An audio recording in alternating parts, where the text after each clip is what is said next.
ఓ రోజు ఇలాగే షాపూర్ వెళ్తున్నాం. సరిగ్గా అప్పుడు స్కూల్ వదిలారు. చిన్నపిల్లలు ఆ స్కూల్ బ్యాగ్స్ మోసుకుంటూ తిరిగి వస్తున్నారు. చిన్నకాలం నుంచి కొంతమంది తల్లులు పిల్లలకి ఎదురు వెళ్తున్నారు. ఓ చిన్నపిల్లడు, నాకు తెలిసి 1వ తరగతి లోపే, ఆ 1వ తరగతి చదివే పిల్లోడు పుస్తకాలు ఉన్నాయి చూసారా ఎంత. ఆడా బ్యాగు మొయ్యలేక పాతకాలపు ముసలోడు వంగిపోయినట్టు వంగిపోయాడు. మొత్తానికి ఆ బ్యాగ్ తాడి తగిలించుకొని వాడు ఇట్లా నడుచుకుంటా వస్తున్నాడు. అటు నుంచి వాళ్ళ అమ్మ వస్తుంది. వాళ్ళ అమ్మని చూడటంతో ఆడు ముఖం వంద చూసారా 1000 వాట్స్ బల్బ్ వెలిగినట్టు వెలుగుతుంది.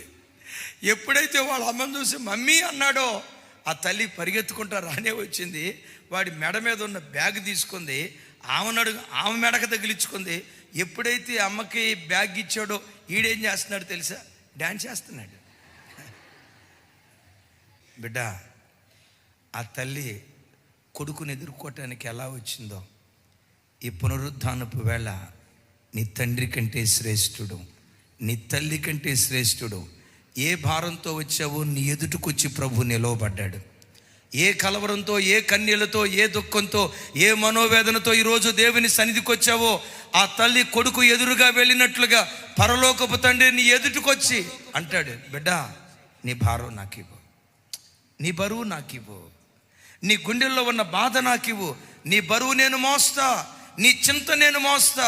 నీ బ్రతుకు కాలమంతా నిశ్చింతగా బ్రతికే జీవితాన్ని వరంగా దేవుడు అనుగ్రహించునుగాక.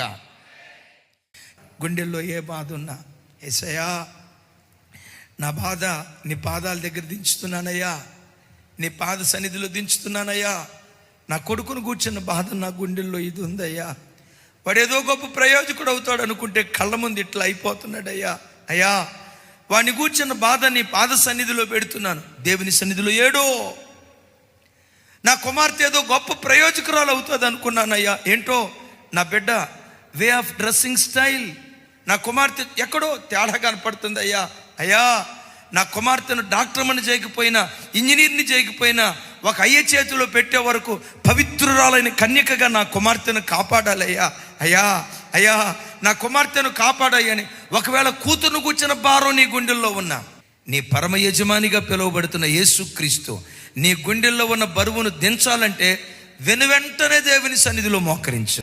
వన్స్ ఒక విషయం కొరకు నువ్వు ప్రార్థన చేసావా, ఆ విషయం నిమిత్తం మరి అన్నడూ చింతించకుండా, నా కొరకు చింతించే దేవుడు నాకుండగా, నా పక్షాన చింతించే దేవుడు నాకుండగా నేనెందుకు చింతించాలని నీ చింత యావత్తు ఆయన మీద వేయుదువుగాక.